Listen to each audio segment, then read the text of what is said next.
ZBM TV9, Bermuda.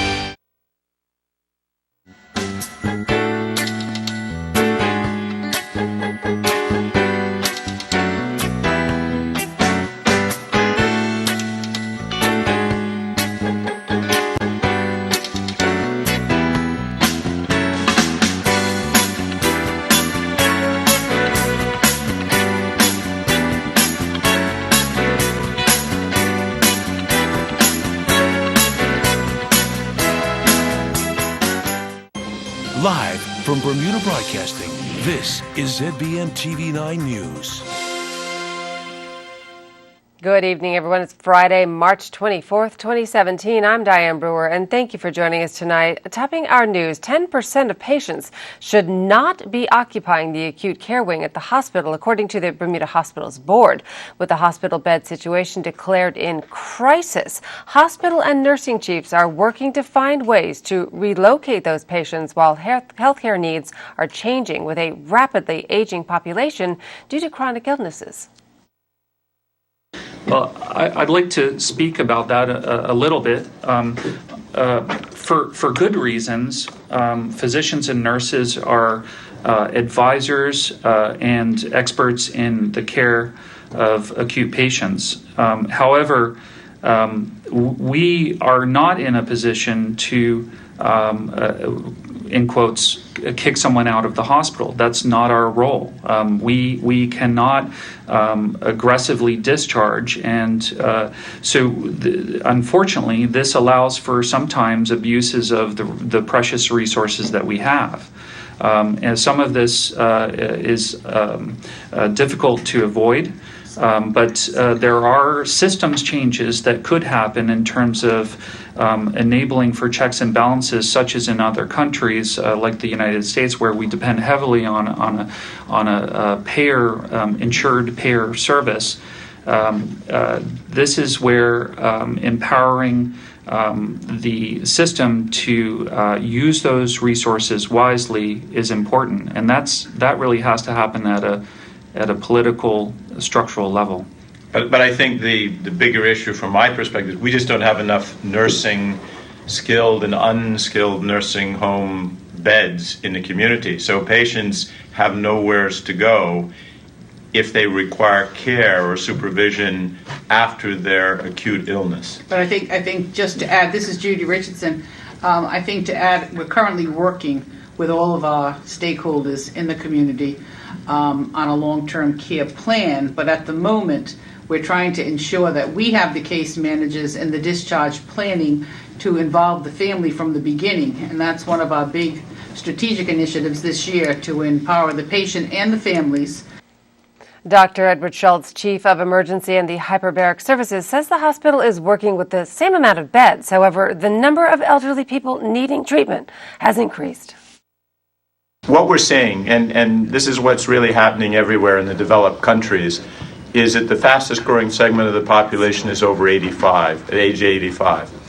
Many of these patients have diabetes, hypertension, heart disease, kidney disease. Many patients are anticoagulated. They're extremely complex patients. The good news is people are living longer than ever before. We made great advances in managing heart disease and infectious disease in the last century. But the downside of that is because we do live longer, we get many chronic diseases that are associated with aging. These patients are very complex patients to sort out in the emergency department. On average, it takes us 3 or 4 hours sometimes to sort these patients out. And there's about a 50% admission rate for patients in this age bracket when they present to the emergency department. So this obviously has a huge impact on our admission rate and the number of beds that are required for inpatients in the hospital. It's not uncommon for us to see people over 95. It's not uncommon for us now to see people over 100 years of age in the emergency department. And many of those patients are going to be admitted. And the shortage of beds not going unnoticed by senior advocates. One seniors champion says the entire long-term care system is broken. Dr. Claudette Fleming, the executive director of Age Concerns, speaking out before it was announced that there was a shortage of beds. Tarai Trott brings us that story. You only have to have parents or be older yourself to know that the system is strained at best. Age Concerns Dr. Claudette Fleming believes the long-term care system is now imploding and says many times there is little option for seniors in need of long-term care. It's one thing to say that we're going to send our seniors home to be safe, but home may not be a safe and adequate place. Also, for people needing 24-hour care, home may not be the best place for them as well. We have a challenge, and it's been a growing challenge in how we finance long-term care. There isn't insurance. There are large amounts of seniors who rely on financial assistance. The upcoming national budget will see the Ministry of Health and Seniors receive $162 million, a cut of 13% or $23 million. The money is simply not there for this population. The services are not there. Dr. Fleming says the system is broken and the hospital has become a catch-all for this broken system. It is not that families, for the most part, don't want to take their loved ones home. They cannot take their loved ones home because home is not the best place for them. Will money fix the situation? Not necessarily money in of itself, but it will make a big difference. Right now, we have 22 facilities, residential facilities. We have very little home care providers. We need to grow that. And government itself has very little protective infrastructure. However, despite this lack of care, Dr. Fleming singles out current Minister Jean Atherton for personal praise. Minister Atherton's passion and knowledge, and I sincerely mean that, one of the most committed ministers that we at Age Concern have ever worked with. But does she have the support of her cabinet colleagues? And get this, as of last check, the country had just 3 respite beds available. These are beds to accommodate the elderly or disabled when their family member or caregiver needs a break. In court news, 4 men are bailed after denying taking part in fights recorded on video, and a Southampton man alleges to have imported over $300,000 worth of cannabis. Jasmine Patterson has the details from Magistrate's plea court session. Appearing in Magistrates Court, 22-year-old Gavaska Lodge Bascom and 29-year-old Jamino Trott, both of Pembroke, pleaded not guilty to unlawfully assaulting George Benjamin on March 21st this year. And alternatively, they deny taking part in a fight on the same date. Separately, Trott was charged with sending a video electronically, which was menacing in character on March 23rd, which he also denies. Senior Magistrate Juan Wolf granted the pair bail in the amount of $2,500 each with a like surety. A trial date is set for July 14th. Meanwhile, 17-year-old Kamali Davis of Paget and 22-year-old Paul Smith deny unlawfully assaulting Che Jennings.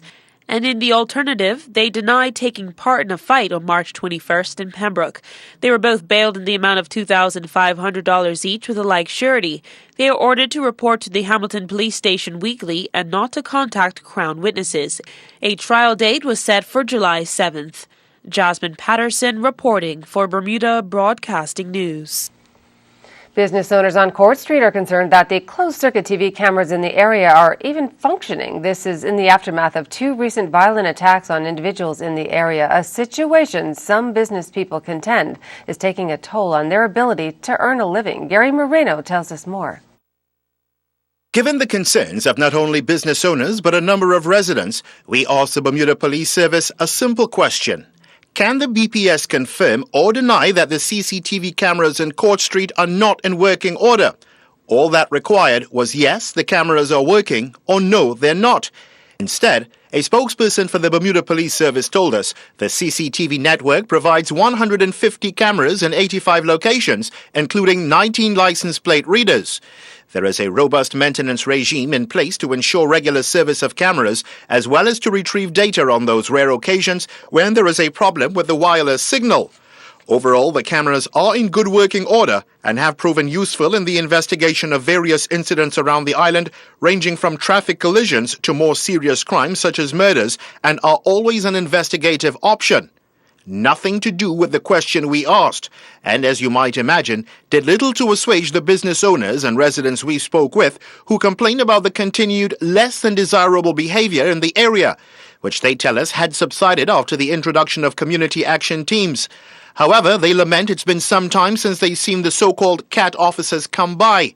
With a source at the Bermuda Police Service telling us the CAT teams have now been significantly reduced, as several of the officers involved have now been placed back on watch.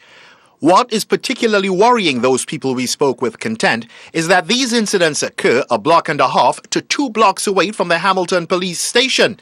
They suggest this means either the CCTV cameras in the area are not working, no one is monitoring them if they are, or that the police simply could not be bothered.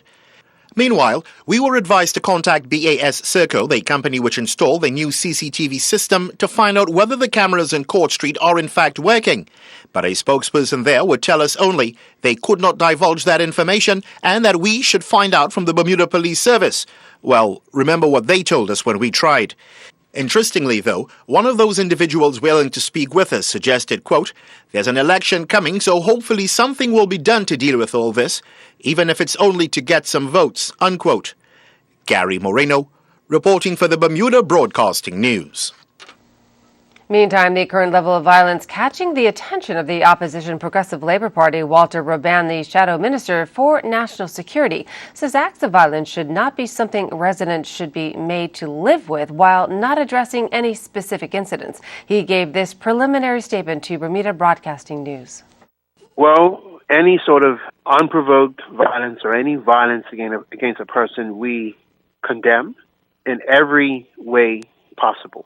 Any recent incidences of violence which has been witnessed by anybody, we further condemn. There has been some recent, I believe, matters that people may have seen in social media. Any acts of violence anywhere in this country is one too many, and we believe that all residents have a duty to stand up against this whenever it happens. And stay with us, more news in tonight's AccuWeather forecast after the break. Seedless clementines, only $8.99 for a 3-pound bag. Certified Angus beef bottom round roast, just $4.99 per pound. Select varieties of Palmolive dish liquid, only $2.59 for a 10-ounce bottle. Select varieties of Arm & Hammer laundry detergent, just $8.99 for a 61.25-ounce bottle. For a healthy treat, La Yogurt, only $1.19 for a 6-ounce tub. All stores open Monday through Saturday until 10 p.m. and Sunday 9 a.m. to 7 p.m. for your shopping convenience. You can count on us. Calling all Bermudian University graduates. Have you considered a fast-paced and rewarding career in financial regulation? As Bermuda's sole financial services regulator, the Bermuda Monetary Authority plays a key role in our success in the international business arena. If you are driven, focused, and ready to challenge yourself, then apply to our graduate training program. Visit bma.bm for details or check out our Facebook page. We're accepting applications from January 3rd until March 31st. The Bermuda Monetary Authority's graduate training program. Challenge yourself. Welcome back. Well, a new course described as groundbreaking by the head of emergency at KEMH has seen 12 Bermudians graduate from the pilot program at the Bermuda College. Graduates have already qualified as nationally recognized emergency medical technicians. Here's Jasmine Patterson with the details. The group made history this year, completing an intensive 15-week pilot program, which is a partnership between Bermuda College, the Bermuda Hospitals Board, and the Bermuda Fire and Rescue Services. Chief of Emergency and Hyperbaric Services at King Edward Memorial Hospital, Dr. Edward Schultz, described the course as groundbreaking. On hand to train up the prospective EMTs was Chief EMT Walter Brangman. Well, currently we have 22 full-time EMTs and another 4 on call. The good thing about it is that with this present group, we now have a pool of EMTs to call from if we have more need for them. We looked at the EMTs in Bermuda and the fire service as well as the hospital. We're going to have quite a few of EMTs that are going to be retiring in the next 5 years or so. So we're going to need to replace that pool. Now, it's not a guarantee that there's going to be a job here now, but one of the things that I stress to the EMTs is that, although they have just passed the course, it's going to take them a while to really be what I consider to be top-notch EMTs. So the training that they get now in the next 2 or 3 years, it will put them in good stead for the island to have a good bunch of EMTs to come behind the present ones. What makes the course appealing is one can train here at home, and it paves the way for students to achieve national certification of standards recognized in the United States. We have had EMTs that have gone overseas and cost anywhere up to $6,000.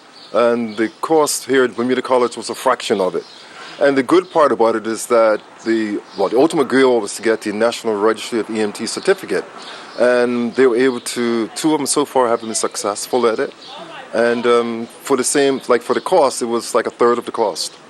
20-year-old biology and trauma medicine student Alicia Bailey Lewis successfully passed the NREMT exam with the support of her family, and enjoys the work so much she decided to stay on as a volunteer past the 50 hours required to complete the program. My first call, I was kind of shooken up a little bit just because it was something new, but once you just take a breath, you take a step back and you're like, let me just do my job, it's fine.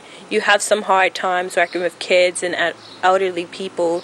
You might have a patient that dies and you find out the next day at work, but you just push through it, and to know that you're helping somebody else and you know what mistakes you made or what you could have done better, you just learn from you just learn. 21-year-old Kadada Robinson also graduated the program, while 2 of the students, Mackay Steed and Armani Weirs, have already secured employment at the Bermuda Fire Services. The 15-week course will launch its second cohort this fall, and for more information, contact Karen Smith at Bermuda College. Jasmine Patterson reporting for Bermuda Broadcasting News. Turning to weather news, a sunny weekend in store for us. Here's the latest from AccuWeather headquarters. AccuWeather is presented by BF&M Insurance Group. We now go to AccuWeather headquarters. This evening's forecast brought to you by the BF&M Insurance Group. I'm AccuWeather Shanae Shocker. Thanks for joining me. We take a look at our satellite and radar. Things calming down behind this large cold front off towards our south and our east. We continue to see some cloudier conditions move in as the cold air moves over the warmer water, but we are going to begin to see some clear skies as we head throughout tonight. A closer look at your satellite and radar. Not too much as far as moisture is concerned in our area. Our current conditions right now, temperature is still pretty chilly out there, 59 degrees across the island. Your humidity between 55 and 60%. Winds out of the northeast 18 to 22 knots, so still a little bit breezy out there, though we are losing that small craft warning and advisory as we head into this evening. Waves inside the reef 1 to 2 feet, waves outside 3 to 6 feet, so boating conditions only going to be improving as we head into our weekend. Patchy clouds for tonight, a low of 57, so make sure you do have a light jacket handy. Into tomorrow, highs going to be in those mid-60s, so a little bit more mild out there, and we'll have some sunshine return as well. As far as your tidal conditions are concerned, we see our first high tide just before 7 o'clock this evening. We do expect these to return to regular heights, and our second high tide just before 7:30 tomorrow morning to kick off your weekend. Now moving forward, a look at your travel forecast here going out towards New York. Some rain and showers in effect for tomorrow, but check out that high for New York City, 60 degrees. Spring is in the air. We're looking at showers from New York into Boston, all the way north into Toronto as well, though it certainly is a bit cooler out towards Toronto with a high for your Saturday at 39 degrees. Further off towards the south, Atlanta, partly cloudy, as well as out towards Miami. Even London going to see some clouds as well, 59 degrees for our high here. We climb our way into the Caribbean, and things are being a little bit stirred up out here. We see an area of low pressure beginning to develop on the surface just north of Hispaniola. We'll continue to see a couple of showers out towards Jamaica and into Trinidad, Barbados. However, just partly cloudy skies as we head into our Saturday. Here's a look at your extended outlook. Well, we'll see warmer temperatures as we head into early next week. A little bit more cloud cover heading into Monday and Tuesday. We are expecting that area of low pressure developing over just north of Hispaniola to pull out towards the Atlantic. That's where we're seeing some partly cloudy conditions for Monday into Tuesday. Possibility of a stray shower here for Monday associated with that area of low pressure. Make sure you stay up to date with all of your weather news and updates by tuning into your local radio stations, Ocean 89, Power 95, and Inspire 105. AccuWeather was presented by BF&M Insurance Group.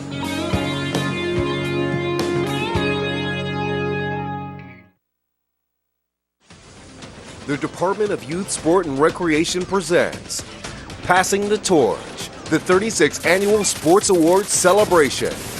Under the distinguished patronage of the Honorable Premier, Michael H. Dunkley, JP-MP. Find out who will become Athlete of the Year on Thursday, March 30th at the Fairmount Southampton Resorts Amphitheater, starting at 7 p.m. Tickets are $15 and available at the Department of Youth, Sports, and Recreation, located on the 3rd floor of Craig Appen House, number 8 Wesley Street, Hamilton. Guest appearance and performance by Dem Buys and much more. Passing the Torch, the 36th Annual Sports Awards Celebration. For more information, call 295-0855.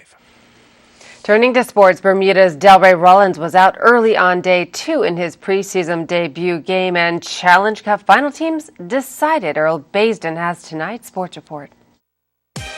Delray Rollins and his Sussex teammates took to the field for day 2 of their 3-day match with Surrey. At the start of the day, Surrey were 49 without loss and completed their innings on 347 for 4, a lead of 106. But Delray Rollins and his Sussex teammates found themselves in trouble at 22 for 2, with Rollins back in the pavilion. Sussex ended the day 120 for 3, a lead of 14 runs. 5 youngsters. My name is Sophia and I go to Northlands Primary. My name is Jess and I go to Northlands Primary. My name is Stefan and I go to Dudley Talk. My name is Ashir and I go to Harrington Sound Primary School. My name is Amir and I go to Heron Bay Primary School.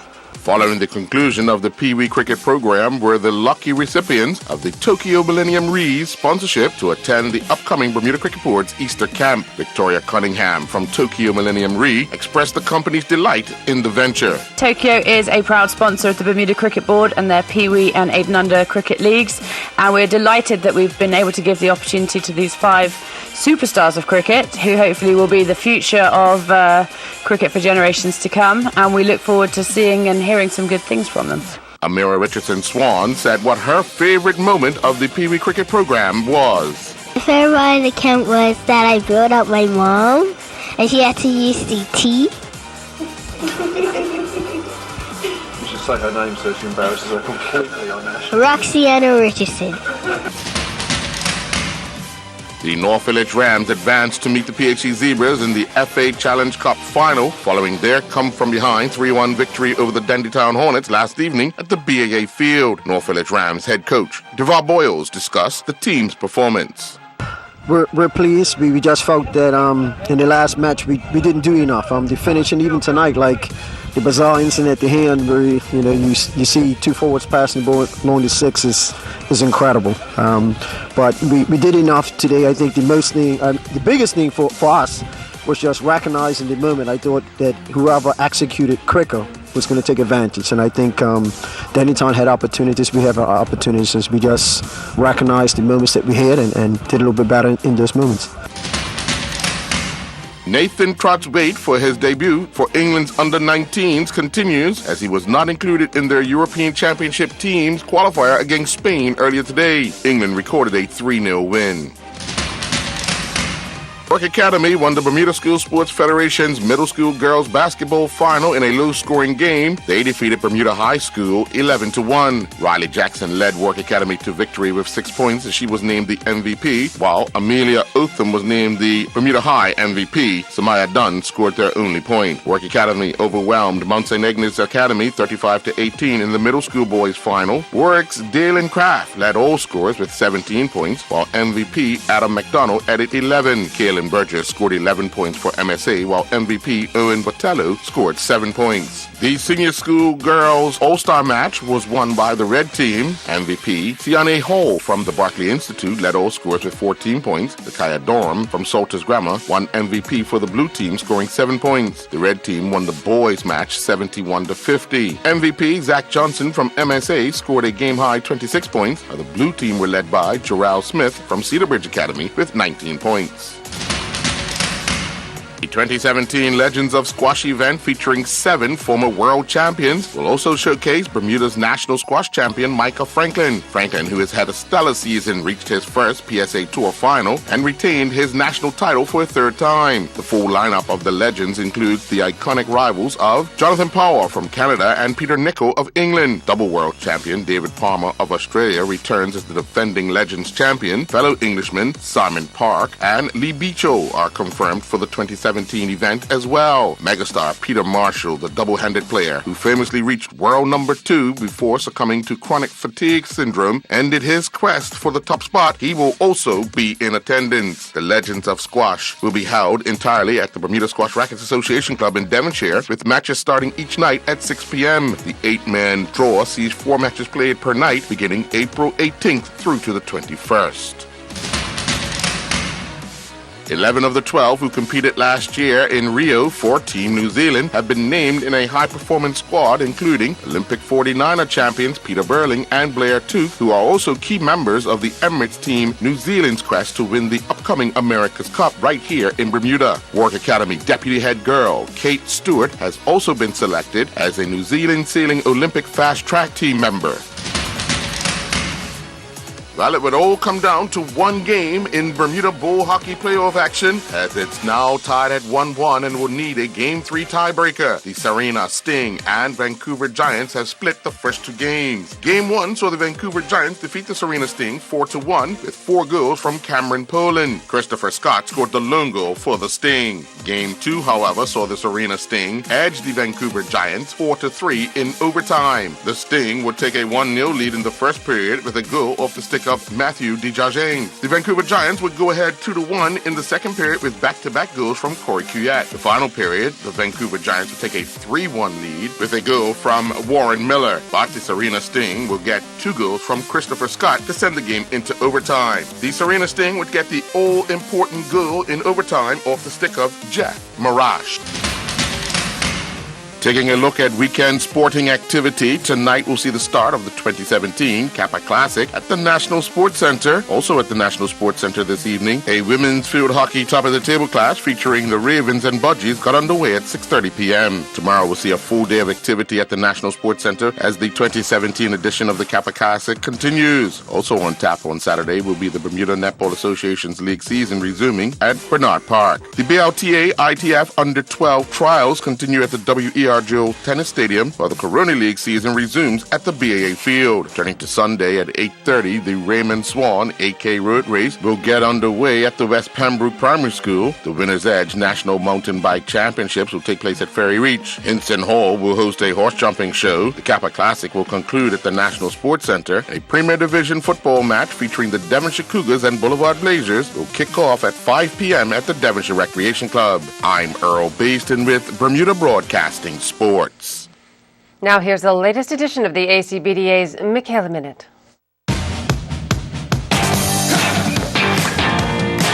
I'm Michaela and this is my Minute. Did you know there are about a dozen local businesses that have permission to sell products with the America's Cup logo? They're known as licensees, and many have developed products specifically for the 35th America's Cup. This week, we're taking a look at a few of these locals who've capitalized on Bermuda hosting AC35.